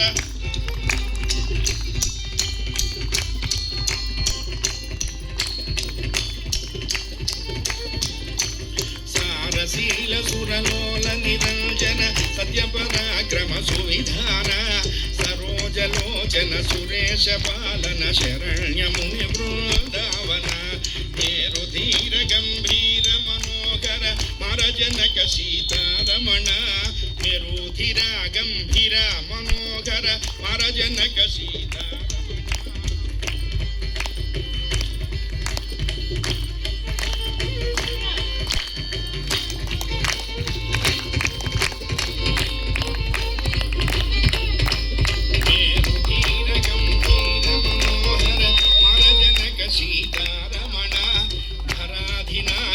విరోధి మర్దన సురారి బల నిర్మూలన హరి రామ రామ రఘురామ పరాత్పర రవణ సంహర. మనకి 15 పైసలు ఉండేది వెనకట్లో కార్డు. ఇప్పుడు పిల్లలకి పోస్ట్ కార్డు తెలియదు పాపం. ఈ సెల్ ఫోన్ వచ్చిన తర్వాత అన్నీ పోయినాయి. వాచీ పోయింది, పెట్రోమాక్స్ లైట్ పోయింది, టార్చ్ లైట్ పోయింది. అంతటికీ ఇదే హాఫ్ అండ్ హాన్. 15 పైసలు ఉండేది కార్డు. కార్డు మీద శ్రీరామ అని రాసి ఉత్తరం రాసేవాళ్ళం మనం. చివరికి బోన్లో దొంగని నించోబెట్టి జడ్జి గారు ఏరా దొంగతనం చేసావా అంటే రామ రామ నేను ఎరగనండి. అక్కడ కూడా వాడికి రాముడు ఉపయోగపడుతున్నాడండి. భారతీయ సనాతన జీవితంలో రాముడు చొచ్చుకోబోయినంత గొప్పగా మరెవరూ చొచ్చుకోబోలేక. ఎందుకు అన్నారు? భగవంతుడు మానవ దేహాన్ని పొంది మానవుడు ఎలా ఉండాలో ఆయన ఆచరించి చూపించాడు రామచంద్రమూర్తి. అందుకనే ఆయనను రాముడు అన్నారు. రెండో వాడిని భరతుడు అన్నారు. రాముడి తర్వాత పుట్టినవాడు భరతుడు. తర్వాత పుట్టిన పిల్లలు లక్ష్మణ శత్రుసూదనులు. 4 పిల్లలు పుట్టారు. చక్కగా పిల్లలు పెరిగి పెద్దవారైనారు. 11 ఏళ్లకి వాళ్ళకి ఉపనయనం చేశాడు దశరథ మహారాజు. బ్రాహ్మణ పిల్లలకి 8 ఏళ్లకి చెయ్యాలి, క్షత్రియుల పిల్లలకి 11 ఏళ్లకి చెయ్యాలి, వైశ్యుల పిల్లలకి 12 ఏళ్లకు చేయాలి. ఇది ఉపనయనము అన్నారు. సకాలంలో చెయ్యాలి. 7వ సంవత్సరంలో కుదరలేదు. అయ్యా ఏమన్నా యాడ్ చేసుకోవచ్చా? 17కి ఏడవరా అన్నారు. 17 కూడా కుదరలేదండి. 27కి ఏడవరా అన్నారు. 27 కూడా కుదరలేదండి. మరీ మొదలకుండా 37 కన్నా ఏడవరా. 37 కూడా కుదరలేదండి. 67కి ఏడవమంటే 67 ఏళ్ళు వచ్చి వాడు సంధ్యావందనం చేసేదేమిటి? వాడిని ఆశావాదిత్యం అంటే పక్కవాడు సంకల కింద చేయాలి. వాడు తిప్పితే కానీ వీడు తిరిగి సాగలేడు. అందుకనే ఉపనయనము సంస్కారము సరైన సమయంలో చెయ్యాలి. సరైన సమయంలో చేస్తే సరైన సమయంలో ఆ మొక్క పంటకు వస్తుంది. వివాహం కూడా అంతే చేసుకోవాలి. ఇప్పుడు చాలా దరిద్రమైనటువంటి కంపారిజన్ ఏమిటంటే పాపం మగపిల్లలు ఎంతో మంచిగా ఉన్నారు, వాళ్ళందరూ పెళ్లిగాని ప్రసాదుల్లాగా మిగిలిపోతున్నారు. ఎందుకు అంటే పాపం ఈ ఆడపిల్లల తల్లులకి ఉన్నటువంటి కోరికలు అంతా ఇంతగా లేవు. విశాఖ సముద్రం సరిపోదు వాడు దూకటానికి. ఎప్పటికి పెళ్లిళ్ళు అయితే వచ్చాను వాళ్ళకి. ఫస్ట్ అడగటమే ప్యాకేజ్ ఎంత? మీ ఇంట్లో డస్ట్బిన్ ఉందా అంటే అత్తగారు, ఓల్డ్ ఫర్నిచర్ ఉందా మామగారు, పనికిరాని సామాను ఉన్నారా ఆడపడుచులు తోడుకోడళ్ళు. అయితే కుదరదులే. ఎందుకంటే మాకు తెలిసిన అంటే ఎంత దౌర్బల్యంగా ఆలోచిస్తున్నారో మనం దుఃఖపడాలి. వివాహం అనేటువంటిది కేవలం ఇచ్చిపుచ్చుకునేటువంటి కమర్షియల్ వ్యాపారం అండి, బిజినెస్సా? ఆ ఇంటికి ఆ పిల్ల వస్తే ఆ పిల్ల నడిచేటువంటి బిహేవియర్ మీద ఆ ఇల్లంతా వెలుగుతుంది. అందుకనే మంచి విశేషంలో వివాహం చేసుకోమని చెప్తారు. ఈ ప్యాకేజీలు పెట్టుకుంటే ఎప్పటికైతే వచ్చాను, ఈ ప్యాకేజీలు పెద్ద లాకేజ్ అయిపోయి చివరికి 70 ఏళ్ళు వస్తున్నాయి, ఆవిడికి పెళ్లి కాల. ఇక నేను ఒకటే అనుకున్నా, సప్తతి పెళ్లి పక్కపక్కన చేసుకుంటే బాగుంటుంది. సకాలంలో ఉపనయనం చేసుకోవాలి. ఒకవేళ ఆడపిల్లలకి ఏదైనా అట్లాంటి అభిప్రాయం ఉంటే వాళ్ళని కన్న తల్లి వాళ్ళని చూన్ చెయ్యాలి. తండ్రి చెయ్యలేడు. తండ్రి ఏదో నెంబర్ ఆఫ్ అవర్సే ఆ ఇంట్లో ఉంటాడు, మిగతా రౌండ్ ది క్లాక్ ఆ తల్లి ఆ ఇంట్లో ఉంటుంది. కాబట్టి ఆ తల్లి పిల్లలకి చూన్ చేయాలమ్మా, నేను ఏం లేనప్పుడు ఇంటికి వచ్చాను, ఇప్పుడు ఇంత చక్కగా ఉంది, నువ్వు కూడా వెళ్ళు. నీ క్రియేటివిటీ మీద ఆధారపడి ఉంటుంది. అందుకనే ఆడపిల్లల చేతనే ప్రపంచం గౌరవింపబడుతుంది. ఆ పిల్లలు సరైన సకాలంలో వివాహం చేసుకోవాలి, సరైన వయస్సులో సంతానాన్ని కనాలి. 40 ఏళ్ళు వచ్చి 30 ఏళ్ళు వచ్చి పెళ్లి కాకపోతే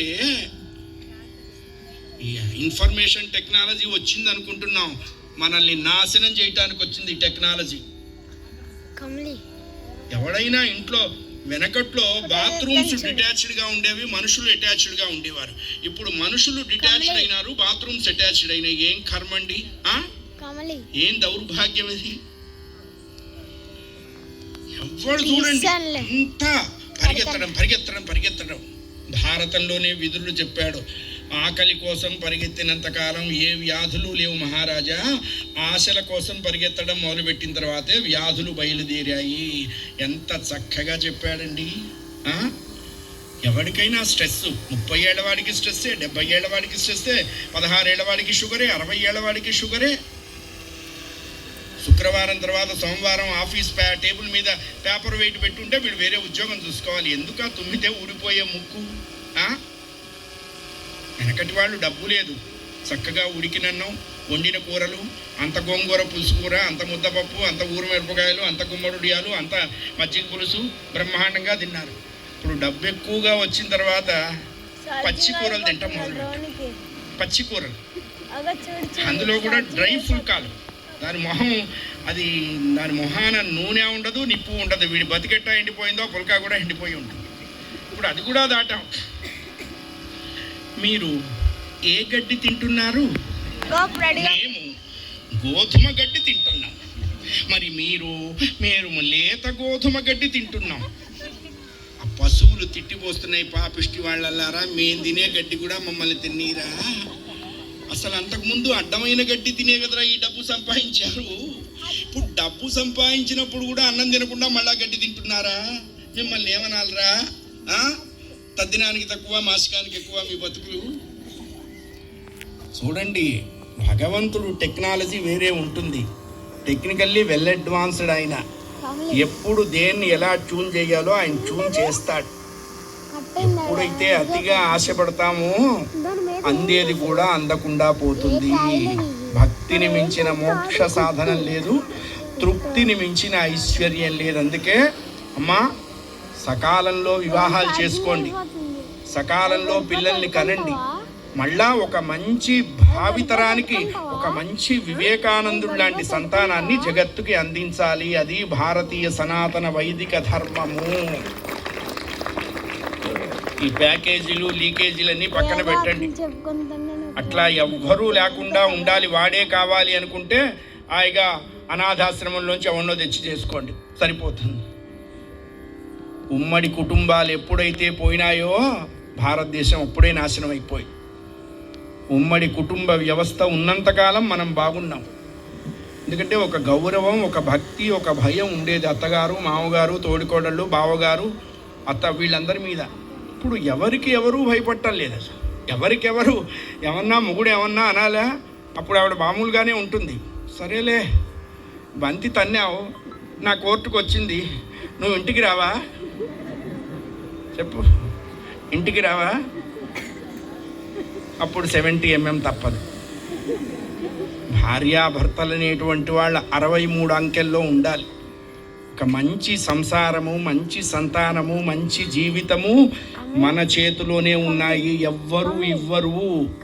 మనం చేసుకునేటువంటి మన ఫ్యూచర్ అంటామే, దీని మీద మనం మంచి ఫౌండేషన్ ఉంటే ఒక వేగవంతమైనటువంటి భారతీయ సనాతన వైదిక కుటుంబాన్ని మళ్ళా మనం నిర్మించిన వాళ్ళం అవుతాము.